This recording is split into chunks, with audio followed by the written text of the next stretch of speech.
Happy Friday afternoon, everybody. Welcome to another MSP Cyber Roundtable. We are joined today by Mercy Komar from L. Calvin Jones. She is a an insurance expert. And we're going to be diving into aligning MSPs and insurers to communicate with each other, which is a conversation Matt and I love to have. And I always love talking about communication. That's in the wheelhouse for me. So today's going to be a great conversation. Matt, it sounded like you had some questions for me, but when we speaking of communication, we were talking about communicating with the dead, maybe communicating with aliens. I got one more. Okay. We touched on Bigfoot, right? We did touch on Bigfoot. So, what do you think about real mole people, like Journey to the Center of the Earth style, like down there, like under the earth? Have you ever seen Avatar: The Last Airbender? Mercy, have you? You strike me as I don't think so. Is there underground peoples in that one? They're just the Earthbenders learn. They live under mole folks. Well, NASA had this mission. I want to say it was 10, 15 years ago. They were going to build this coring machine. They were going to drill like for real down there, and nope, pulled the plug. They pulled the plug. They were like, "No, NASA, that's not your job." And NASA's like, "Wait, I thought we're studying planets." Certainly isn't NASA's job. Oh, okay. Well, their opinion was, well, we only actually live on one planet, and we can only reach one planet. It's for not very much money. We could dig a hole right here, or we could spend like $1 trillion and go over there. It sounded like me talking to my mom when I was 6. Mom, we could get a big hole going back there. I'm sure. I got a shovel. If you let me, we can get down there. Well, it was killed, and it's either because that's not NASA's mission, or because we really don't want to find the mole people. But did you see that? Wait a minute. Isn't that the way we get to China? I guess if you aim right. Yeah, if you aim right, for sure. I saw, speaking of China, that's funny you say China, because I recently saw an article about this cave in China that they found that was like 4 miles or something deep, or that you could fit skyscrapers in. So now mole people, I don't know. But I certainly could see, I don't know.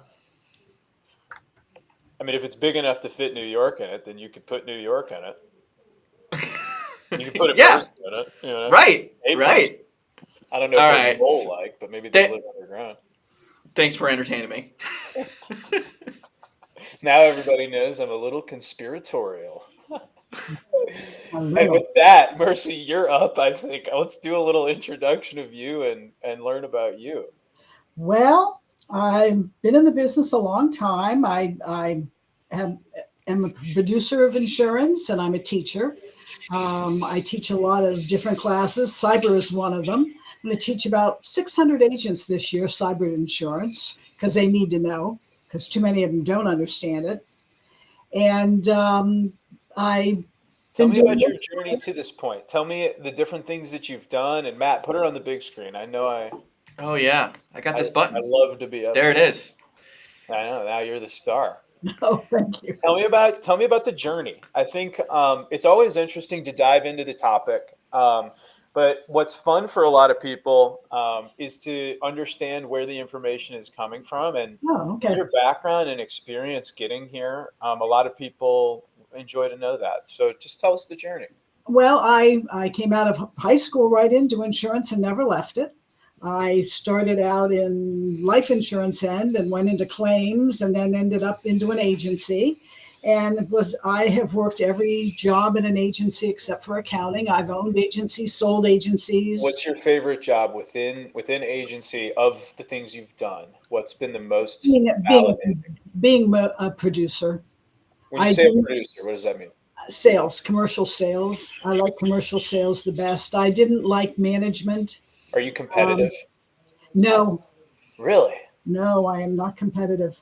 Not then at what's all. the part about commercial sales that gets you most excited?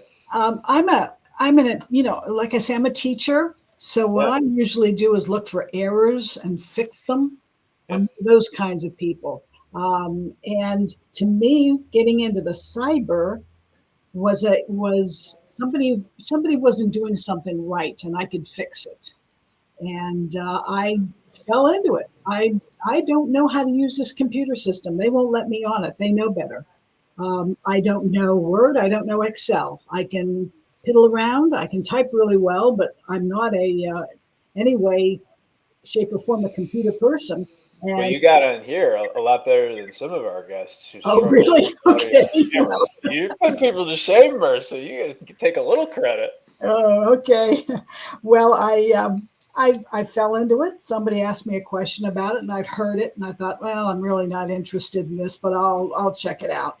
And the next thing you know, somebody here in my office said, "Well, good, you're an expert now. You need to go explore this further." So I started Easy exploring credit it for you. further. You were an expert. I like Yeah. that. Well, Smart man.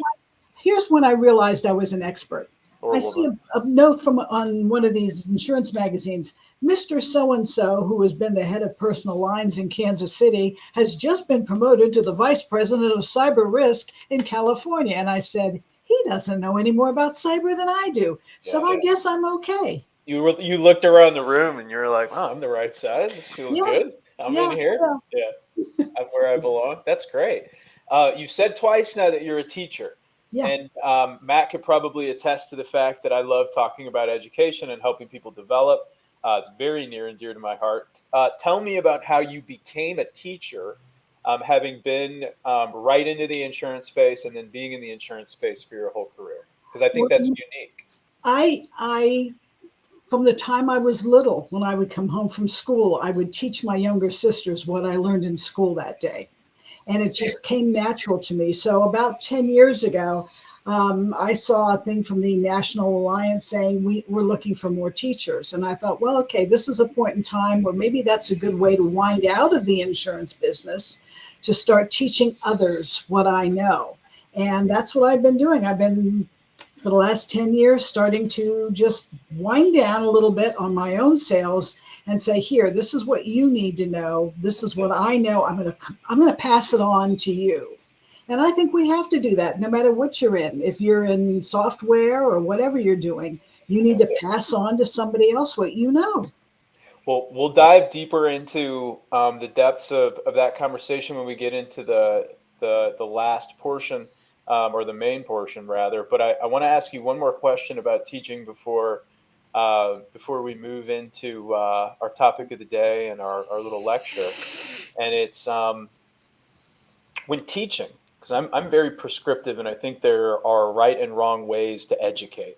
Mm-hmm. And Matt, you're a part of the education system as well, so you know, I would love your impression of Well, this as I well.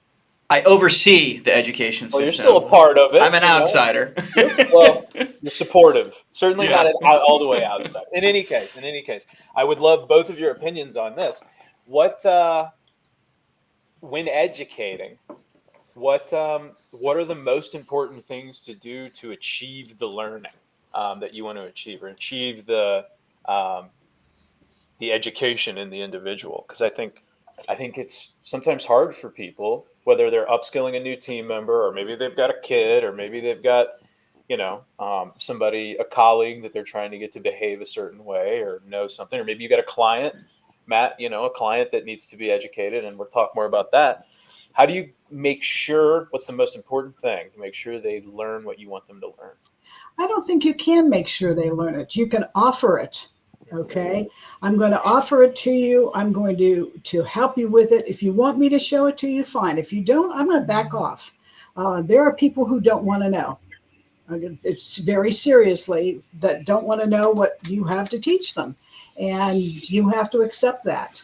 I'm lucky in that most of the people that I'm teaching are listening, because they do want to know. They want to, and I prefer to teach live, because then I can see whether they're getting it or not.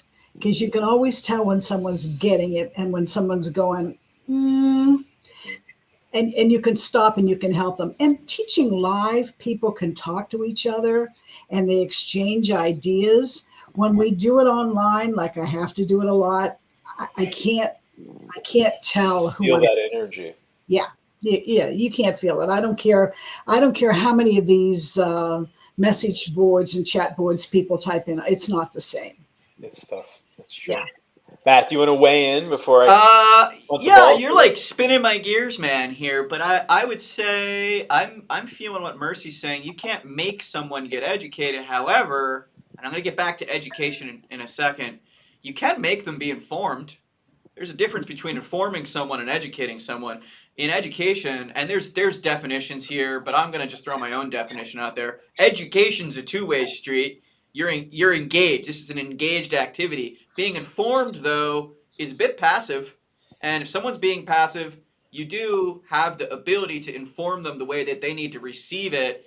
And if you're targeting it right for them, they will get the information they need. But if you really want deep understanding and ability, education, two-way street, and I the most important thing in education is the learning mode, I think. And people learn different ways, and some people know the best ways that they learn. Some people don't know the best ways they learn. And so as the teacher, you have to be able to receive someone's learning mode preference and give them what they need in that learning mode. If someone doesn't know what their learning mode is, or have an or they- adverse relationship to learning because yeah, or they misunderstand their learning mode, right?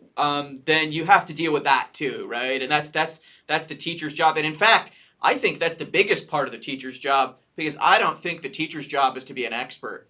I think like we have sources of information out there, and if we're expecting more the than teachers, ever. yes, more than ever, if we're expecting the teachers to be those sources of all the information, we're doing something wrong. The teacher's job is to be a navigator, like a tour guide, and to help people in their learning process. Anyway, that was more than 2 cents. That was a solid nickel. I'd pay $10 for that. That was good insight. I thought that was quality, and I think it's true, and I think it's something that is an opportunity currently. I think we could do better on it on whole as a society, and I think many societies. So great points. Fun convo. Mercy, you're great. I think we're going to have an awesome conversation about aligning communication. I think that's probably, we got a few experts on that. So, Matt, what are we talking about today from a lecture perspective? We're going to go over the criminal justice security standard. So with that, let me just hit this Q button here.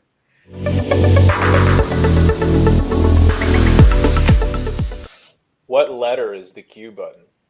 It's a click, actually. I wish it was a key, but it's a click, and it drives me crazy. So CJIS is one of these accidental security standards, which may sound a little strange that there's such a thing as an accidental security standard. But way back when, in the mainframe era, which still exists to this day, believe it or not, but when the FBI was centralizing or computerizing their criminal justice records, I believe this would have been sometime in the 80s, but I'm not sure the exact date. They built this mainframe system to centralize collection of criminal justice information for their investigations.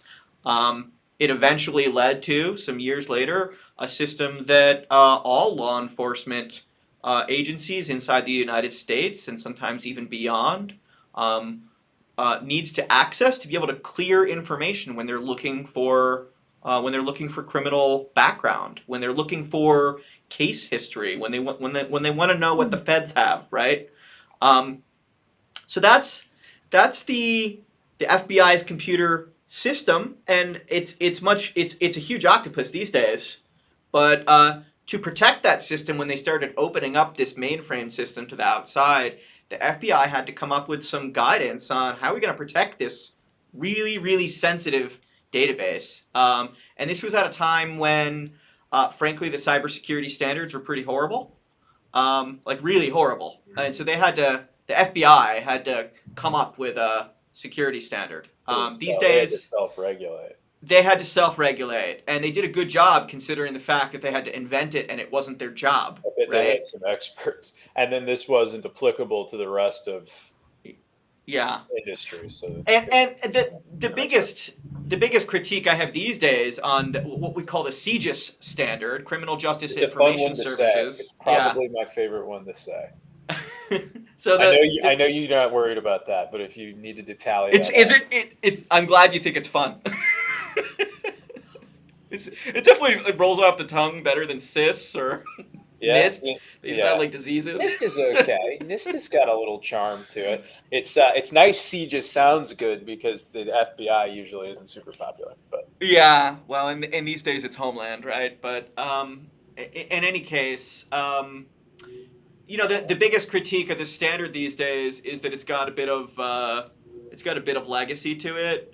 These days, we've in the security industry have sort of standardized terminology and methods. So my biggest critique is it's not standardized enough, but they're in each version they've been closing in on the industry standards.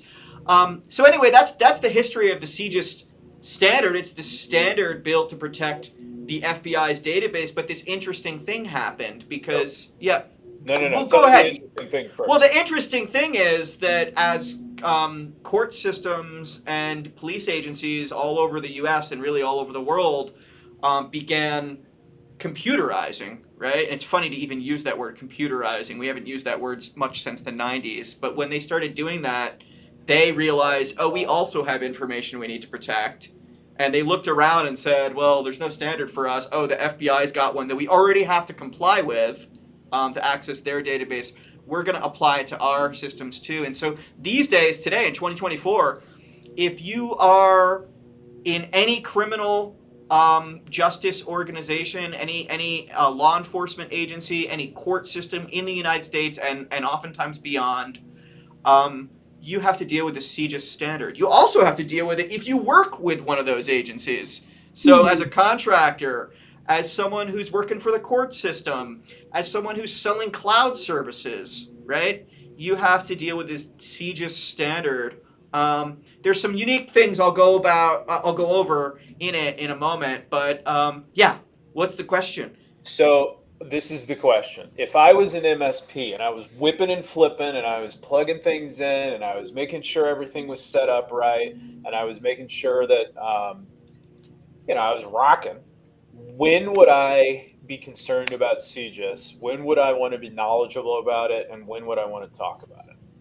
I would say any service provider that deals with their local municipal city, town, independent law enforcement agency, they all care about this a lot, and they may not surface it with you. In fact, they may be afraid to talk to you because they think you don't know CJIS.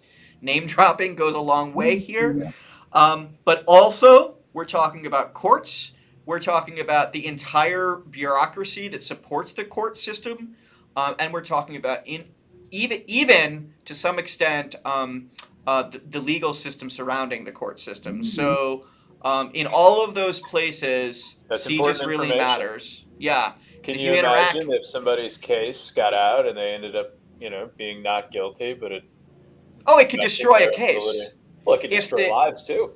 It could destroy lives, and I'll talk about that a little bit in what makes CJIS special. But it's very, very important, and this isn't just those parts of the economy that care about CJIS. It's also anyone doing business with those parts of the economy. So your customer may be doing business with that part of the economy, right? That's 2 levels removed, and you would still have to be somewhat knowledgeable of CJIS. So in any case, it does mention here, of course, they keep fingerprints and other biometrics and other stuff in that system. But some neat things, or, from a security professional, some neat things about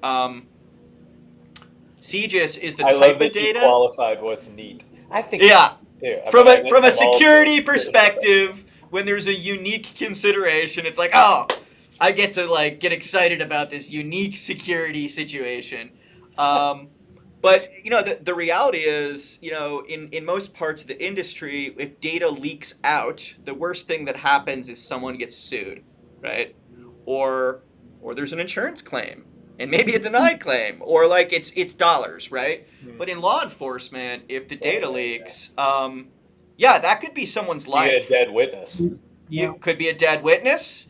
It could be a case falls apart. It could be that people question the integrity of the evidence, right? It could be that Or they blow up where the evidence is.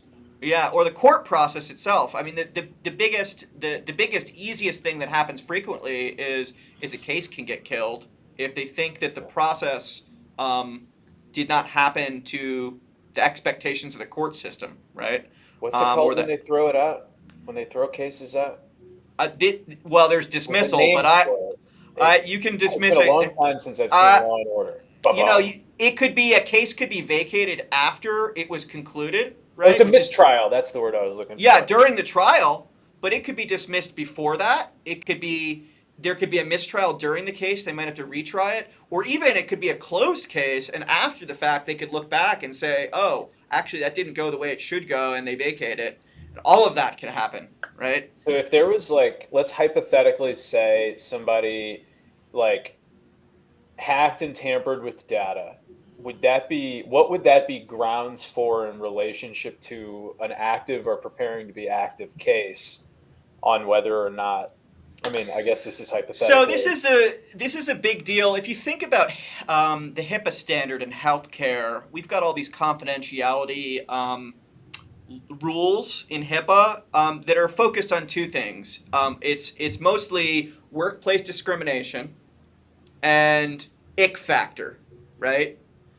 Which is a psychological thing. But in any case, people worry about those things in HIPAA, but basically those are self-contained. Here in the criminal justice system, we have a similar issue of records about people. There's ick factor for sure.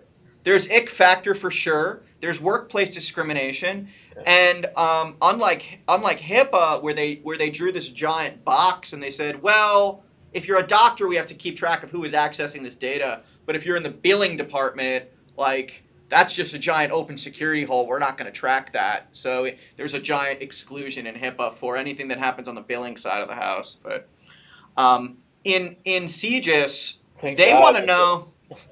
They want to know at any point in time, what is a list of every single person who's ever seen these data and when. So if the information leaks out, we have a specific list of people that had access to that data. And this is crazy because from a data perspective, most data systems are not built to that level, where you permanently keep an audit trail of everyone who's ever accessed data.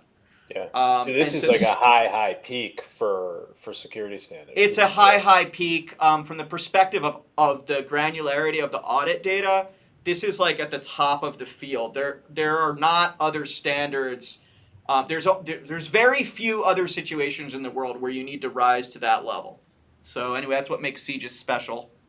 And because of that, we've got the normal security, areas, and this is where people could argue there could be some better alignment with standards because they call things a little bit different, or they draw lines around them a little bit different for the same concepts. But the security awareness training and the accountability are special for CJIS. For one thing, I just explained the accounting and the auditability. You have to be able to tell everyone who's ever accessed a data record, and anyone that could access it. The other thing, the security awareness training is a little weird, because to access a CJIS system, you have to be trained, and you can only be trained by a law enforcement agency. So, I wonder how good they are at training. I guess probably good. It's probably a lot of money. It's a mixed bag, but does that include police stations? I guess it would have to. So everyone in the police station.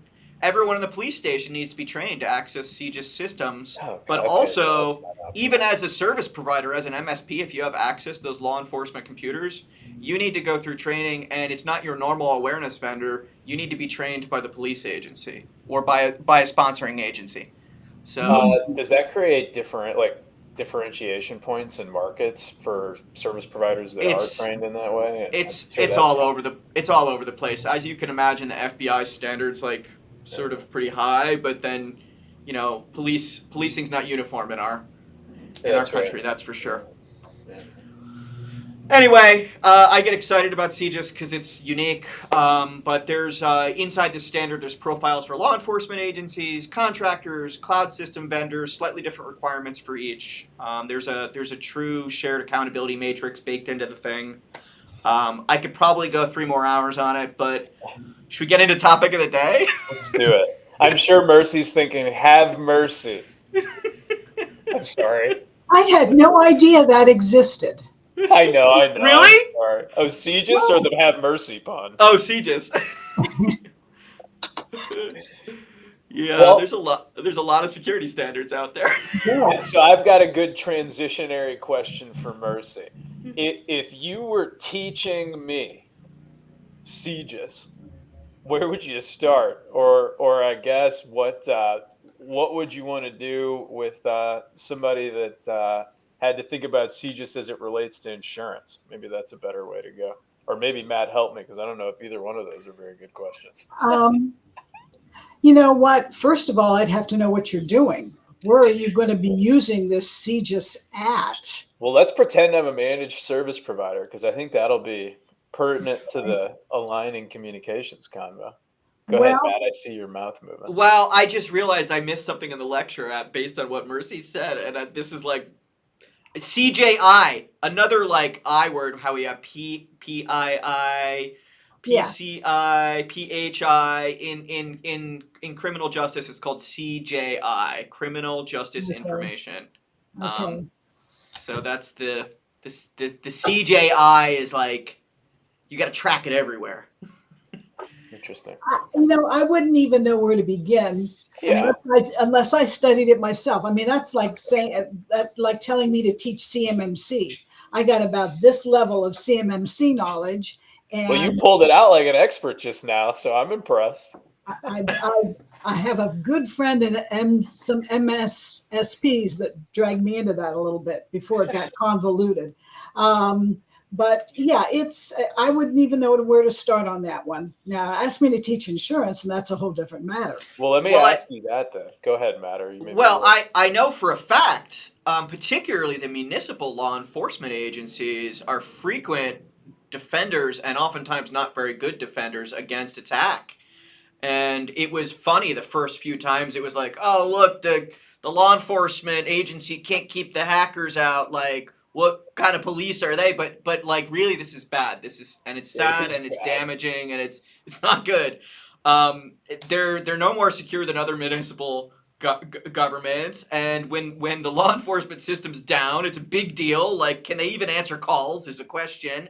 And I know for a fact they're making insurance claims because they're getting the cryptoware like anyone else, right? Yeah. I don't know if you've heard of those situations, Mercy, but I've been watching. I know Wichita, Kansas right now is down. Yeah. They got hit and they've shut their systems down. So I'm sure police and 911 and all of those things are down. And that's more of, to me, that's as much of a hacktivist in some cases as it is somebody that's doing ransomware. But it's out there. I mean, we know it's going to continue until we start to train people properly. And it's very difficult. From my end of the business, talking to a client and saying, look, it's time for security training for your employees. You get that. You get somebody who says, I'm not going to participate in the FTC's program for car dealerships until they catch me. Yeah. But I literally heard that one. You sound like 20-year-old me not fixing my plates. Yeah, it's just like, come on. So, well, I think I've got. So we're going to be talking about the MSPs and insurers, of which you're very knowledgeable on the insurer side, and we've got some good thoughts on the MSP side. Where should the conversation start? I know Matt has some interesting thoughts on insurance applications and them being kind of behind the times. And MSPs are very focused on being as ahead as they can, because the more you know, the more you can capitalize on opportunity and trends. So a lot of our MSP partners are trying to optimize here. And I know the insurers are as well. So how do we connect these two groups and solve this shit? Remember that the insurance industry is so old and it is so far behind. It is probably the most behind in technology of any of the industries out there. We just never had to move forward. Now we're being forced to be pushed forward very quickly.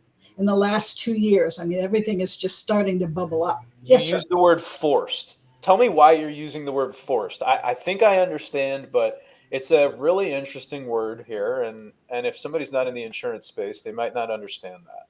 The insurance industry has been paper all over our desks for many, many years. So we didn't comprehend, even though we had computers sitting in front of us, what we could possibly have going wrong. We were never told anything. I mean, it's just like punch this in and punch this in, and it's going to get stored here, and nobody worried about it. Who would care? Who would care what your driver's license number was? We weren't trained that anybody would care. Now, all of a sudden, in the last few years, it's like, you're not allowed to do this. You're not allowed to say that. Don't forget, you need to wipe that off the system. Watch the credit card information. It's within the last 5 years, it's become very intense for insurance agencies. Actually, insurance agencies, strangely enough, if we were to do a CMMC level rating, most of us are a level 1, except for the fact that we don't wear lanyards and we don't make people sign in and out. But other than that, we've been actually level 1 and we've never known it. We have no idea. So yes, it's been forced upon us. Talk a little bit about losses and how the insurance world works from a profit perspective, because I imagine that's related to force. And Matt, maybe well, it is. Sure, it is, because the insurance industry, the insurance companies need to make a profit. Obviously, they're not nonprofits, and in order to make a profit, they have to be able to analyze what they're looking at. So now you've got us where we've always dealt with the physical world, desks and buildings and cars. Now we're more into the data world. And we've had that world for many, many years, but we weren't really involved in it until cyber came along. Now we're looking at it and we're saying, how do we control this world? It isn't touchable, okay? We have a lot of people have a lot of problems understanding that things that aren't touchable still have a value, a huge value. What Matt and you do, the software you design, has a huge value to it. I can't touch it necessarily. It's in the system, but yet it's got a value. And I have to be able to figure that value and what it means to me and what it means to someone else. And it's just a different kind of system than we're used to. But we're learning, we're adjusting. A lot of people have a problem capturing it yet. As I'm teaching, they know it's there, they understand that there's a risk, but it's just easier to walk away from it. Well, yeah, when you don't understand something, it's like, I don't know if you've ever been to Vegas, but I'll sit down at a hold'em table, but you try to get me down at baccarat, it's like, nah, I'm going to lose my money. I don't want to, like, why would I even participate in that if it's going to be not good for me? For sure. I'm not going to have fun. I'm not even going to sit here long enough to get a free drink. Remind me not to play hold'em with you. Well, we'll play against the dealer. That's how I like to do it. I'm there for the drinks anyway, and the laughs. But from a risk perspective, Matt, talk a little bit about insurance agencies as a business. And I really love that Mercy used the word forced, because we've seen capacity in the insurance industry fluctuate. And these insurance businesses are trying to find a way to hear from the MSP or whomever that this is a safe investment. Yep. So we've got one side, the insurers, this industry, where there's like, hey, there's money to be made here, but I'm afraid to put my finger on the table because I don't know what baccarat is, and I don't know what the risk is, and I don't know what's going to work out for me. And then we've got the MSP that's like, no, I can do this, and I can create a good situation for you. Um, The insurance industry has a lot of money. You're right. I mean, let's face it, this whole cyber itself has grown into a billions and billions of dollars a year industry alone. Okay, separated out from everything else in insurance and everything else you would ever do.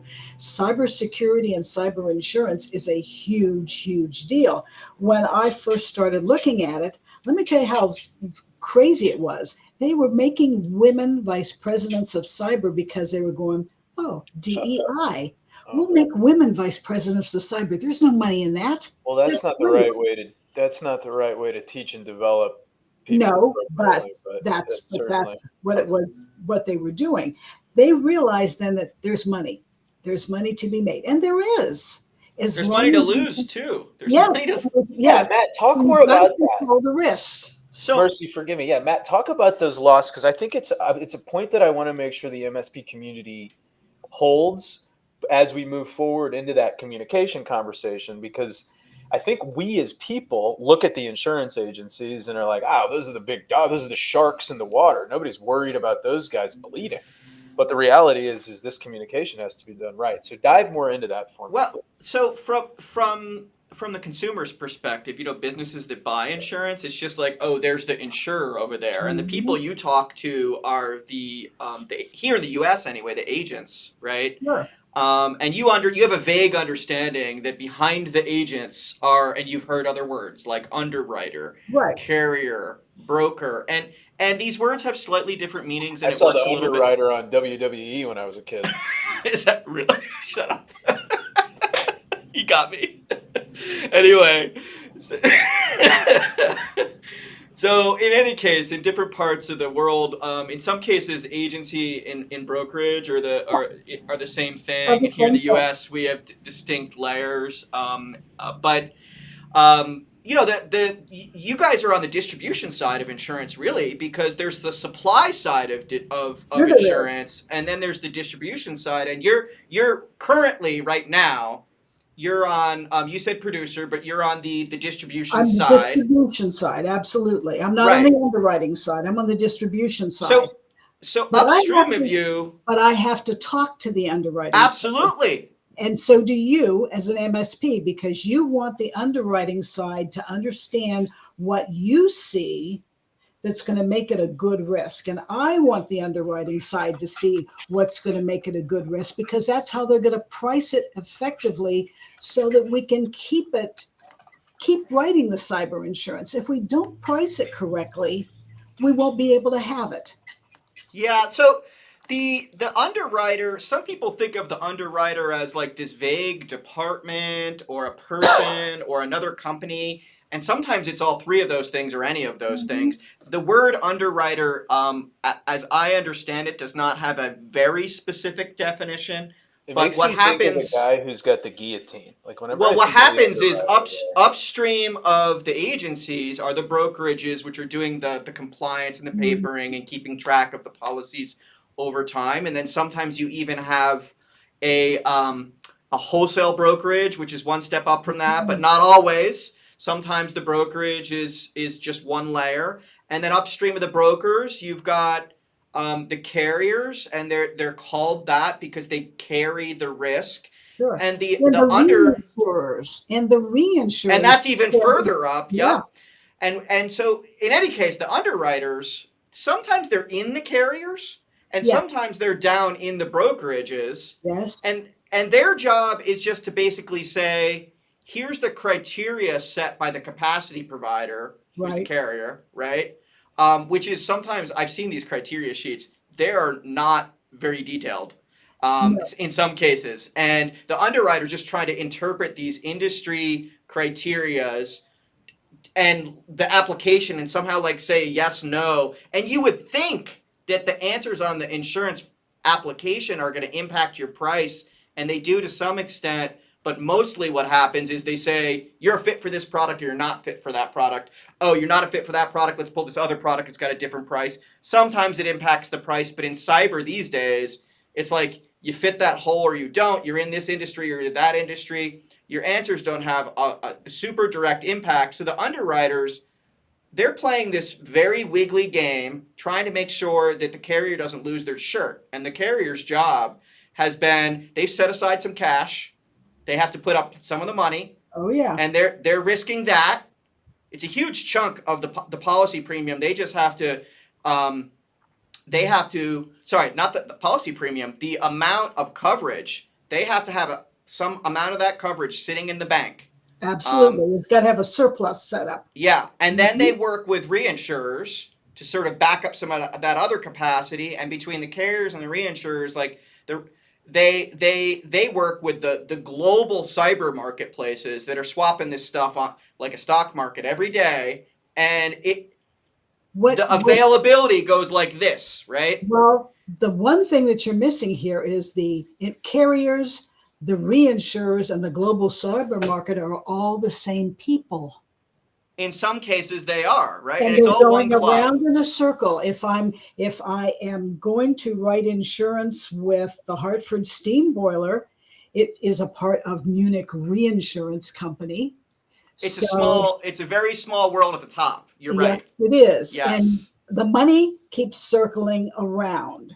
And eventually they're all going to get involved when you get one of these big systemic losses that they're. I had a buddy named Bernie that had something like that going on at one point. I'm trying to like Madoff. project oh yeah. I'm like, where's the punchline? It just is. No, let's not dive. Well, it could go that way if we have, as Mercy just brought up, if we have a large correlated systemic loss, right? Yeah. It could all go down the tubes. And absolutely it could. Now they if it's not properly backed, which is depending on who you talk to. Okay, they only want to. You've got to insure more things in the world than cyber. Okay, that's the first thing. So you've got to, when you've got a cyber risk. Let me put it this way: Travelers knows the hurricane season in the Atlantic Ocean. Travelers Insurance or the Travelers Insurance? Yes, Travelers knows when that's happening. They've got the best weather reports ever, right? And they know exactly how much money to set aside because they've done this for years. And they probably know how much to charge. How do you know when the cyber? Yeah, how do you know when the cyber attack? Well, Mercy, I'm okay popping this bubble because actually, like, the writing's on the wall a little bit. The people at the top are seeing the correlated losses coming, and they have been fighting the last few years. They're fighting every court system on the planet right now, and every legal system to try to get justification for these cyber cyber war exclusions, and saying like, look, these correlated loss situations, we're not going to cover them, is what they're trying to say. And we will see what happens there, but that's so the much effort. Damage being done that they're like, we can't be even not war.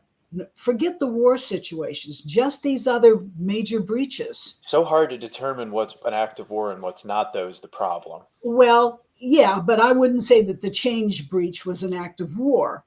That had nothing to do probably with something that would be an act of war. Well, and why are they trying to suggest that they shouldn't pay out that one? Who's suggesting that they wouldn't pay Change? I've been paying. Oh, well, we were talking about the cyber war exclusions, and you said, is this organization also trying to find ways not to pay out, or is it a different topic? No, they're not under Change. There hasn't been any discussion of not paying out. I've seen. Tell us more about Change. I'm not familiar. Oh, that was the attack on United Healthcare's prescription system that shut down 33,000 hospitals and physicians and pharmacies. And they've literally, I've been watching. I've had several of those claims and watching them pay the business interruption end of those claims for those pharmacists and such. Now, 33,000 of them didn't have insurance, obviously. A bunch of them didn't. Had they all had insurance, would they have paid out the $897 million that Change says it's going to cost? I think it's going to be a lot more than that. It's a lot of money. It's a lot of millions.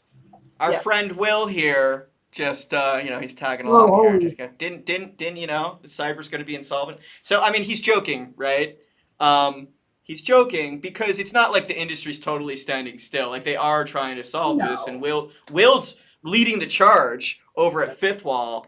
But you know, there are carriers and brokerages that are trying to get a little smarter about this, right? Mercy, I don't know. Like, there's a lot of people are trying a lot of different things right now, and they're putting bets in different places.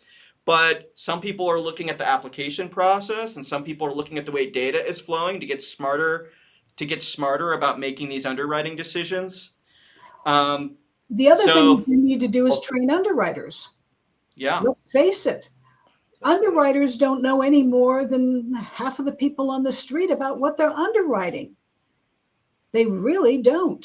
It's tough because underwriters are there. They're not there as cyber experts, right? Well, and that's part of the whole deal here. Is that's the conversation is like, how do we? There's so much systematic. It's set up not to be that the people making these decisions are deeply knowledgeable of the decisions they're making on it. It's not necessarily by fault of the system, and I'm not blaming anybody. But how do we solve this? Matt, I want to direct this question to you first, because I know we talked a lot about MSPs and talking to insurers. So I want to hear your. I think Mercy's thought on education is super critical, but it's education and improvement, because the application process needs to get better. The people writing the applications need to be more educated. The people interpreting them on a daily basis need to be more educated. The people filling them out need to be more educated. And I think the biggest space that we can impact is because, well, Mercy, you're an insider, but you don't write the applications, right? Mm-hmm. We're outside. Me and Zach are outside the industry, and we're supporting MSPs and end customers. We can help them align, right? We can help them make sure they've answered the questions accurately, delivered the information properly, correctly, in a way that's nice to consume. I've looked at some of those things and just wanted to not look at them. They didn't know, and they still don't know what they're asking for. Maybe, I guess that's the best way to put it. If you don't know what you don't know, or what you need to ask for. Yeah, what you need. Like, I'm going to bake brownies, but I'm going to go to the grocery store, and I hope I come out with the recipe, the things I need in the recipe. And they did that for years and years and years, and kept their fingers crossed, and they've been lucky. And they're just getting a massive amount of information, which is why the process is so uncomfortable. So now they need to be taught just like everybody else. So we need some way to get the industry, the insurance industry, and the security industry to work together to come up with a logical, and InsurTech, these guys coming up with all these fancy ways of scanning and everything. That still doesn't help. Matt, tell me about scans. Well, okay, so there are some scans that are better than others, but despite the fact the tech's. What are all the scans? The tech's been around for 20 years, but we've got like dark web scabs. Sorry, dark web scans. Scabs. We're looking at. We've got the dark web scans. We've got the surface scans, like the public internet surface scans.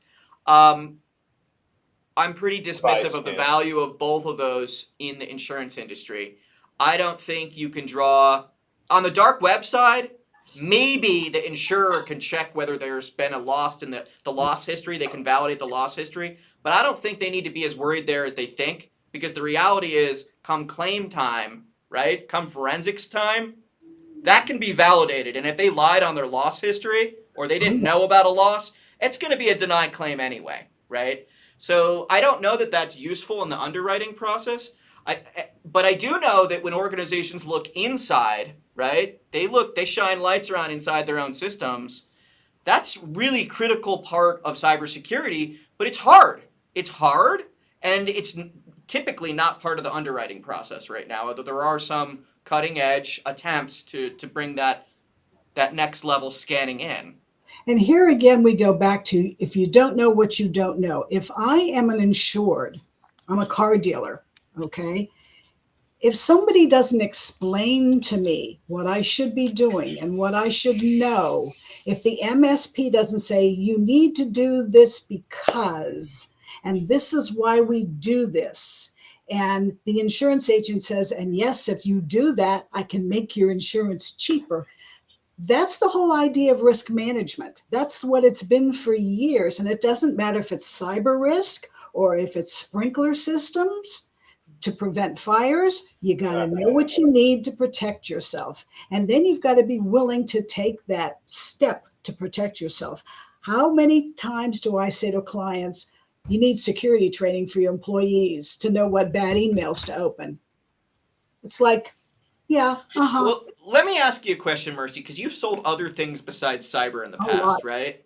Lots. So when someone's trying to get they own a public building that like the public can come into, and the insurer says, oh, well, you need you need XYZ, like fire suppression, whatever, alarm system, and the the owner of the building is like, oh, they're eye rolling, right? Because they're like, oh man, that sounds expensive, and it can be, right? But they do it. They buy the thing. Well, and loss leaders are never fun to pay for. They operate it, and yeah, sometimes maybe the investment doesn't work out, but basically they do the thing. And in cyber, we've got this thing where they're just like, they don't really know, and they just check the box, and people, they think they're getting one over on the insurer, but like the reality is, come claim time, like it's a warranty. You're signing a warranty that says I am not lying and I am not guessing.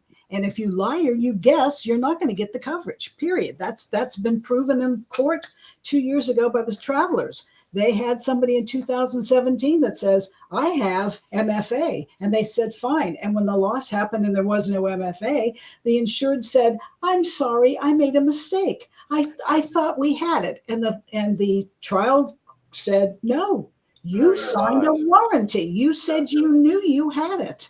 So we have to train agents and MSPs and clients to know that this is serious stuff. Take it seriously.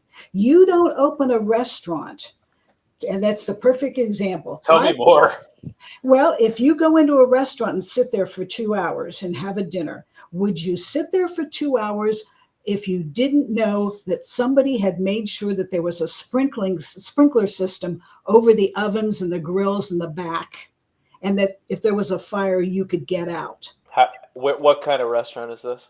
Well, how good's the food? Italian, I'm saying. I want to know how good the food is. It's good. It's good. I'm pretty fast, Mercy. If a fire breaks out, I think I could box it up and get out if I had to. But you don't want to have to worry about that. I don't want to have. That's true. That's the issue. Right. You don't want to worry about that. Somebody has taken the steps to walk in and say, this is wrong, and this is wrong. And if you don't fix it, you're not getting your insurance. We do take that for granted. When we don't walk into restaurants, I don't even think people really think about food safety anymore. I remember when I was a kid, we used to walk into, I remember this like it was, yes, I can see it in my mind. Walking into the Steak and Shakes, and it would be like A in the window for health rating, A in the window for health rating. You walk into that B Steak and Shake, and you'd be like, God damn, I don't know what's going to go down in here. And we take that for granted now, We never think about if a building is safe. We never think about if the food is safe. We never think about if the water is safe. And the reality is from a societal perspective, it took a lot of work to get to this point. And now we're dealing with it from a cyber perspective, and the reality is it's going to be got a lot of B's, C's, and D's out there with the is it safe? So Andy just posted. I'm going to dox him a little bit. He posted this comment, which is not even a question, but he's totally right here, which is people are forced to have insurance. They're forced to have like workers' comp, right? You pretty much have to have a CGL policy. I don't know how you can not have one of those these days. When I bought an expensive car, they made me have. You got to have car insurance. You got to have. Well, there's no. The bank was like, hold on. There's very few places where people are forced to have cyber insurance, right? Now that's changing. Now Andy says the banks aren't forcing it. There are now some banks. If you're going to take a loan on your business, they want you to have cyber insurance too. And the only reason contractors have had to step up and get cyber insurance is because one of the generals up in the supply chain has said, "Hey, you need cyber insurance, or we're not going to let you be one of our subs." And then things start to change. And the more they require it, the more people are going to have to step up and do the things that they need to do. And Andy's right. The more banks, the more contractors, the more your supply chain people demand that you have it, then you're going to have it. And or you just won't get used. You got to change what's normal, and Yeah. it's. I like your point about it starting with the money. As much as I don't like your point about it starting with the money. I wonder if the rates are going to stabilize a little bit if we can increase the insured base, and I don't know anything about that actually, but Well, let's not open up that because we got 5 minutes left, and Yeah. before we wrap, what I want to do is I want to make sure that our conversation was about preparing MSPs and insurers to communicate.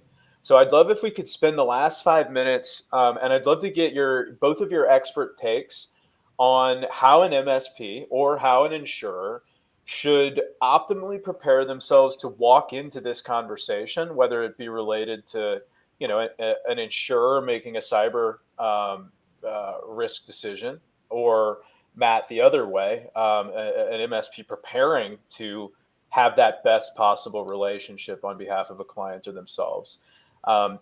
Mercy, would you mind starting for us? I think that you need to take the best insurance agents and align them with the best MSPs. And that's tough to do. I happen to work with a couple of really good MSPs I've found. And I didn't know how I found them, but I did. And the good MSPs and the good insurance agents will work together, and they'll solve these problems if you put them together. But unfortunately, there are bad insurance agents and there are part-time insurance agents, just like there are bad MSPs and part-time MSPs. And those people kind of need to be brushed out of the system so that the Or experts educated properly so they or reach the minimum expected yes, standard. if they will educate themselves properly, then you can get everybody on the same grade. I'd like to point out that you are totally right, Mercy, but there are some best practice insurance providers and service providers that are doing a great job, and they're working together closely. They're doing cross referrals, and I think the biggest thing that's missing there is how do we tell the world, how do they differentiate to the end customer and say we're better? And that's the hard part, because people work with insurance agents on a relationship basis, not on a how good of an insurance agent are you basis. Okay, it's built as almost to a point of friendships. And I have a lot of clients that I love dearly, but who will not listen to me when it comes to cyber. Well, I'm friends with my lawyer, but I expect that man to tell me not to make a mistake when I ask him if I'm about to make a mistake. So how do you solve that friendship thing in that space? That's tough, because we deal with it in the insurance industry every day. I can go out and talk to people and say, this is a nice policy, but it's not right. I quoted one yesterday for a group of CPAs. All they have is third party, and they're paying $360 a year. How do you come back to them and say it really should be $3,000 a year, not getting it on? They're going to look at you and say, we're not paying 10 times as much. We'll keep what we've got. Yeah. Well, Matt, hit us. What are your best practice recommendations? More golf, yeah.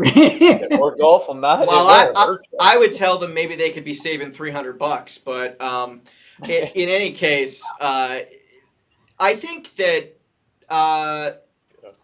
MSPs and insurers, they both need to be educated in their craft, but they're in different worlds, right? And they have to talk to each other. And I don't think that the language that they really need to talk to each other is English. I think it's compliance. And so if they're meeting there in the middle on compliance, right, and they're able to each be educated on speaking compliance, that will happen in a streamlined way. One more thing, of course, I want to call out, which is the MSPs are not the ones signing the applications. No. It's also important for the MSP to then extend that language of compliance out to the end customer, right? So the end customer can actually shake their head and say, yes, I agree, and sign and believe, right? And that's definitely required. Yeah. Well, here we are at the turn of the hour. I think we have a quick moment for final takeaways. I know I've had a blast. Mercy, we're grateful to have you. You guys are What's your fun. takeaway? I think it's going to be a continuous education situation, getting people on all three sides, the clients, the MSPs, the insurers, insurance agents, all to get a little bit more educated in the whole system. And it's changing so fast, it's hard to keep up with. And there are people that just don't want to keep up with it. And unfortunately, we need to be able to move those people out of the way so that those that will keep up with it can do their jobs. I'm a proponent of action. Matt knows I'm about that action. So I think I can get with that. Matt, what's your takeaway for today? And then I'll wrap us up. Oh, I didn't realize how many terms I thought I knew. That there's another angle. So the producer versus distributor, or the distribution channel, I guess, is the place where the producer lives. Like, that was a new thing for me. I don't know if that's a takeaway for anyone else, but I love learning a new word, producer. Every time I hear producer, I think Dr. Dre. So I gotta move it in a different direction. For me, the takeaway is communication is hard. Oh, yeah. And it serves everyone to understand who you're communicating with. So if you're an MSP and you're really understanding clearly what's going on the insurer side, you're going to be able to bake a cake that they're going to be happy to eat. Similarly, if you're an insurer that's trying to capitalize on what is opportunity, although it is hard to grab, a little bit of hot potato opportunity, the more you're able to understand the MSP and what the hell they're doing, the better you're going to be able to communicate. So Absolutely. It's all gets down to education. works for me. I think it works for all of us. So with that, we're going to wrap it up. Next week, we are having it's Connor and our friend Will from Finn and Fifth Wall. We're going to be. Again. What's that? Not Will again. We're pulling him out of the chat box into the screen. Yeah, he's warming up his audience for next week. He's getting a lay of the land. That's a smart man. This classic wise insurance person, being prepared. So we'll have that conversation next week, and we're moving into spring and summer. So looking forward to that. We've got our Cyber Success Peer Meetup that is a ton of fun on Fridays. If anybody's interested in checking that out, take a look at our website on how to get on that bad boy. We love to talk about really anything related to cyber and businesses around cyber. It's a lot of fun. Sometimes there's jokes. Sometimes I give brownie recipes, and sometimes Matt gives cyber recipes. So check that out, and check us out next week for that fun conversation, and have a great weekend. Bye, everybody.